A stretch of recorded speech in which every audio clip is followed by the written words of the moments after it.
Hello and welcome to Weapons and Warfare for Straight Arrow News. I'm your host, Ryan Robertson.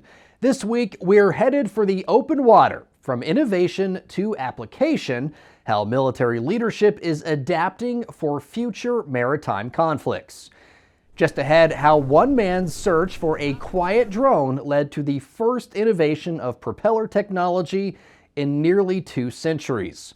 Plus, we take a look at the Marine Corps' replacement for the amphibious assault vehicle as the ACV-30 hits the beach in Japan.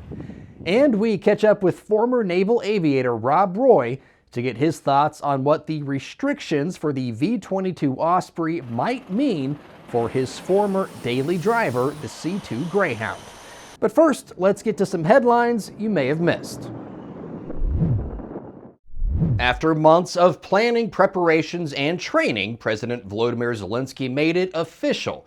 Ukraine has received its first F-16 fighter jets. It's seen as a major boost in their efforts to fight back against an onslaught of Russian missile strikes. F-16 jets, sporting Ukraine's Trident insignia on their tails and draped in camouflage netting, were a dramatic background for Zelensky's address on Armed Forces Day, an event held under tight security at an undisclosed location to protect the aircraft from Russian attacks. I can't for today give you details with the missions. I think you will see, maybe not all of them, but you will see the results. We will decide to comment if it was the result with F-16 or not. It's not. I mean, it's not the moment for this. I think it's very dangerous for today. We need to do all the security measures which been discussed with our partners about using F-16. But anyway, these jets are in our sky. President Joe Biden gave the go-ahead a year ago for used F-16s to be deployed to Ukraine, though the U.S. won't be providing any of its own jets. Belgium, Denmark, the Netherlands, and Norway have committed to providing Ukraine with more than 60 of them over the coming months. As the threat from China to American interests in the Pacific continues to grow, the U.S. is making moves to counter the risk. U.S. Secretary of State Antony Blinken and Defense Secretary Lloyd Austin met with President Ferdinand Marcos Jr. and announced $500 million in military funding to boost Philippine defenses and build on a proposed military intelligence sharing pact. Both of us share concerns, and many other countries in the region share concerns as well, about some of the actions that the People's Republic of China has taken, escalatory actions in the South China Sea, the East China Sea, and elsewhere. And this is something that we heard much about from our colleagues at the recent ASEAN meetings. Defiance of the 2016 Arbitral Tribunal decision, coercive methods being used in the seas. The visit came the week after the Philippines reached a temporary arrangement with China to prevent clashes around the Philippine-occupied Second Thomas Shoal, like the violent face-off between their forces on June 17th.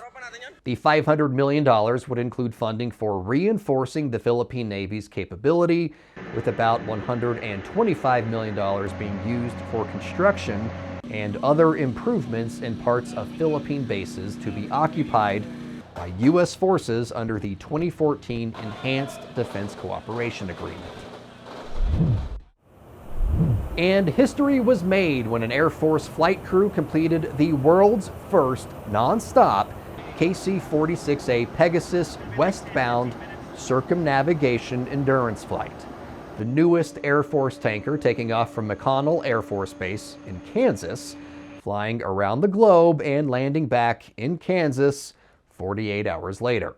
That achievement preceded news of the Air Force and Boeing announcing a $16.8 million contract for KC-46 software and data enhancements. Boeing says the upgrade will allow air crews to complete weight and balance calculations more efficiently, as well as load the aircraft and start missions faster. The Air Force is in the process of replacing its aging fleet of KC-135 tankers with 179 KC-46s, about half of which have already been delivered. Spend enough time listening to American military leadership talk about the evolving nature of combat, and certain themes begin to repeat as situations in Ukraine, the Red Sea, Gaza, and Taiwan continue to evolve. So too does the need for innovation, perhaps nowhere more so than on the open waters around the world. We cannot continue to do the same approach that we've had for the past 20 years, particularly in a VAO fight, against a more advanced threat, or a threat that actually has evolved to using very inexpensive capability. We got to be able to innovate and get capability into the hands of the warfighters much faster than we do today. That was General C.Q. Brown Jr., chairman of the Joint Chiefs of Staff, in May, speaking to members of the Special Forces community. And he's not alone in his thinking. When we talk about innovation, I think the first place that all of our minds go is to technology innovation.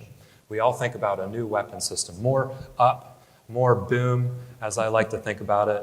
But there's another type of innovation that's often overlooked, and that is innovation in the business model.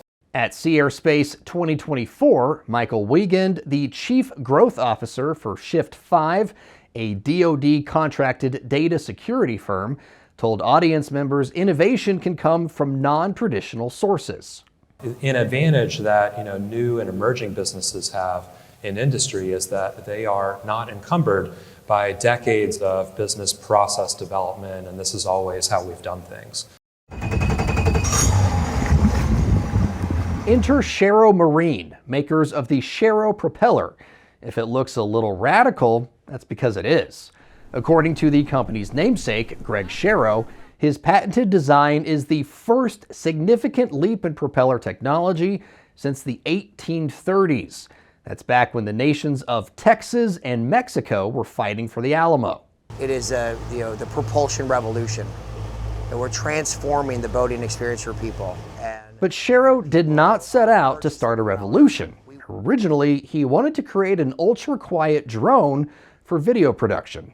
Made me think about the tip of the propeller, because that's the noisiest part of the propeller because of the tip vortices.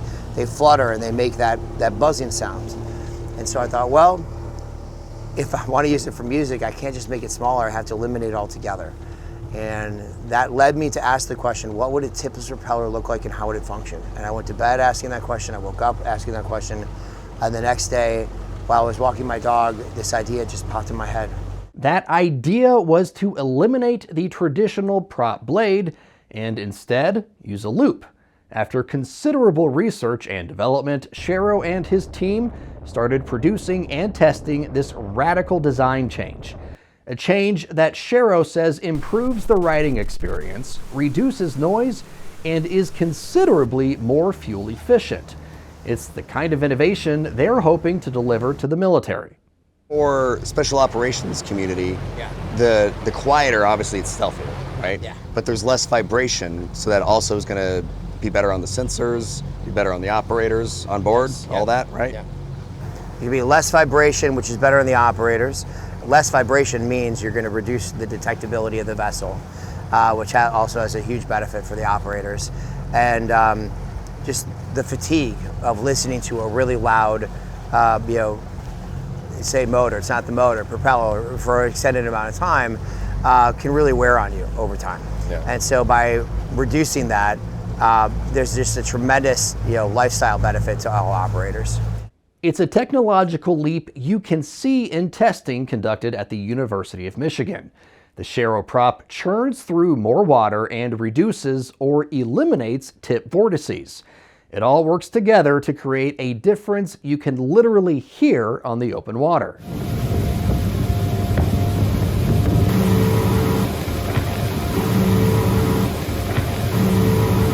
Even at low speeds, you can feel a difference in the attitude of the boat. You can feel a difference in the command that you have of the boat. You can feel that the boat is moving forward with more confidence, and it's a quieter and smoother, more enjoyable ride. After a couple of tours on identical boats, one with a traditional prop and one with the Sharrow prop, it would seem to be the kind of innovation American military leadership says they're looking for. On that front, a spokesperson for Sharrow Marine tells us there's nothing they can publicly share just yet. But when that happens, we'll let you know. Serving you clarity through context, our mission at SAN is to deliver the news straight down the middle. We're different from mainstream media because we spotlight distorted headlines and show you how to do it too. Discover stories that right and left-leaning outlets are choosing not to cover by using our Media Mist tool. Download the SAN app and turn on notifications to have straight facts delivered right to your phone or tablet, and get straight facts anytime at SAN.com. Who needs SPF 50 at the beach when you can have an ACV 30? A bunch of Marines stationed in Japan can now answer that question, as they recently took delivery of a fleet of amphibious combat vehicles. It's our weapon of the week. This was the scene at Naha Military Port in Okinawa earlier this summer, when the 3rd Marine Division got the keys to some brand new ACV 30s. The 8-wheeled combat fighting vehicle is a big part of the Marine Corps' plan for combat in the Pacific, should the need arise. Built by BAE Systems and Iveco, the ACV-30 can launch from the open sea, travel as far as 12 nautical miles to the shore, and then travel an additional 250 miles on land. And once it hits terra firma, it tops out at 65 miles per hour on paved roads. This is the first time ACVs have been out here in Okinawa, Japan. We're really excited to start operating with them and testing them out in this environment. The ACVs add an increased lethality to the Marine Corps due to their ship-to-shore surface connector capability, as well as an increased protection for the troops that will be embarked inside the vehicles due to their V-shaped hull. The all-wheel drive ACV-30 is part of a long-planned upgrade from the 1970s era assault amphibious vehicle. Operated by a crew of 3 and capable of carrying 13 additional Marines, it's armed with an Mk-44 stretch Bushmaster dual-fed cannon. That's now the largest direct-fire gun in the Marine Corps inventory. With a price tag of $3 to $4.5 million, the Marine Corps expects to take delivery of 632 ACVs in 4 different variants, 175 of which will be ACV-30s.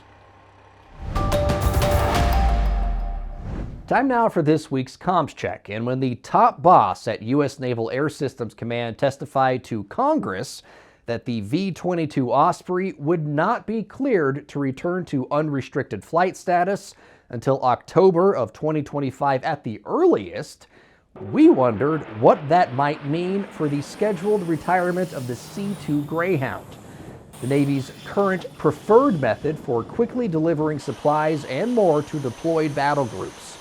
To get some insight on what might happen, we're turning to a familiar face for our viewers, former naval aviator, now podcaster, YouTuber, and president of the Royal Aviation Group, Rob Roy.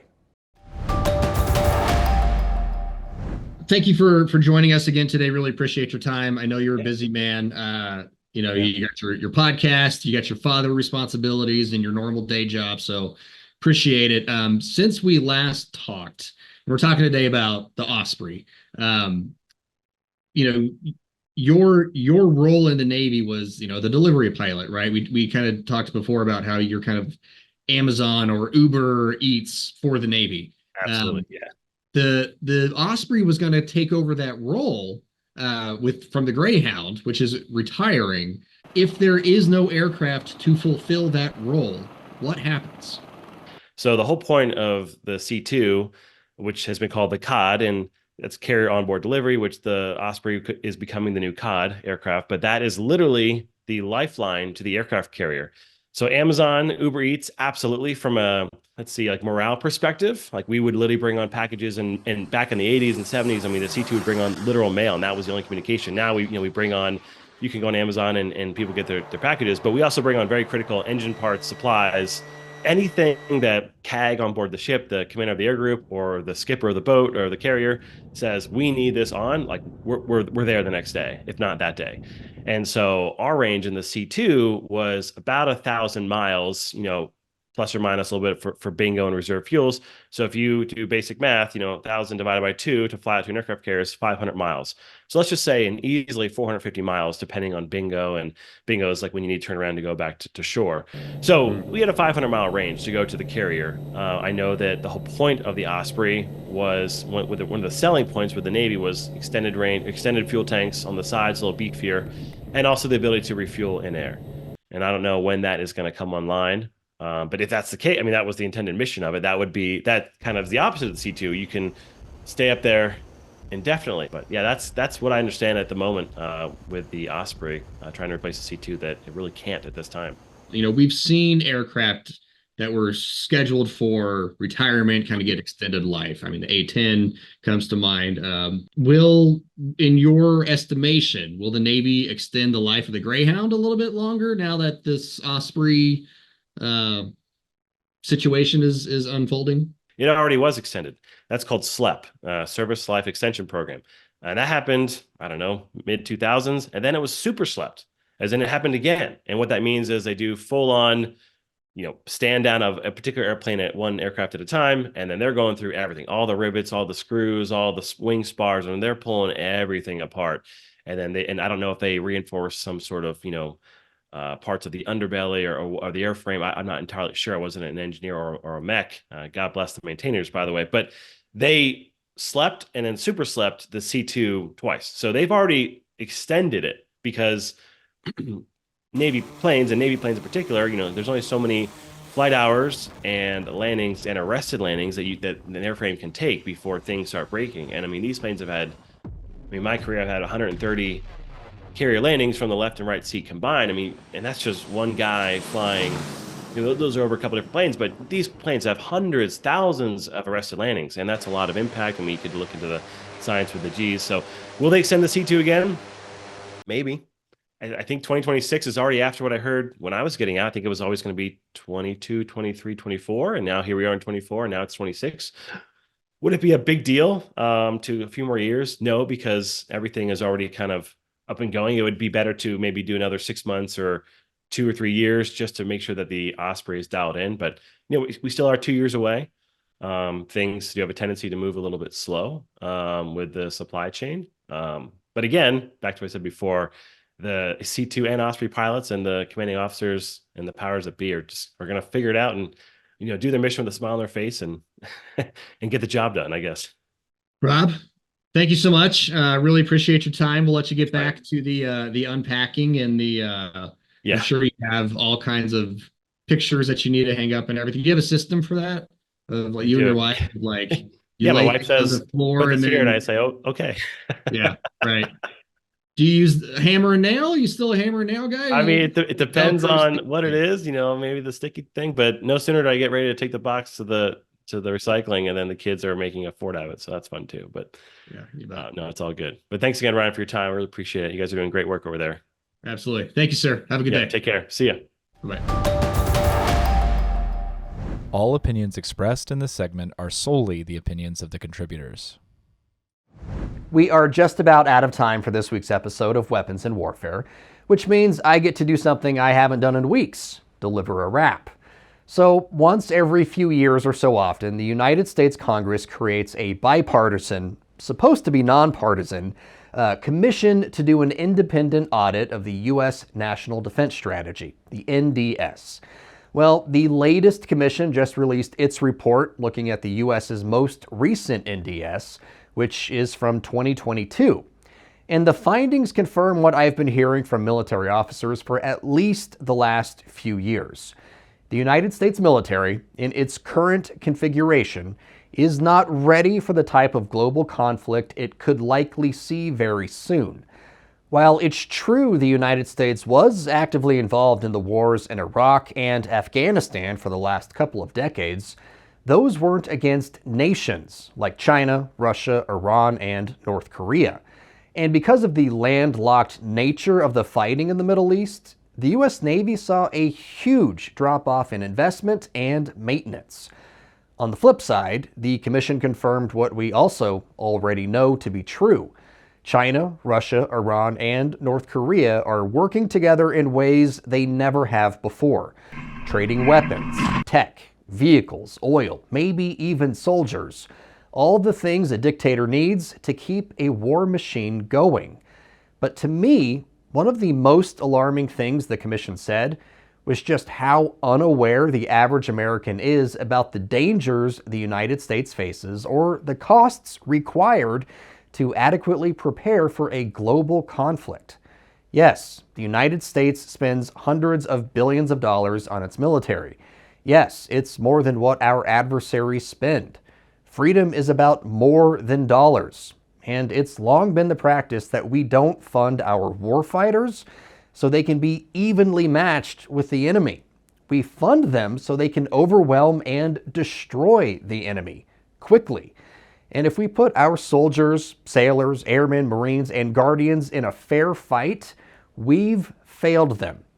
As a nation, we've been here before. The U.S. was slow to shift to a war-footing economy before World Wars I and II. Eventually we got there.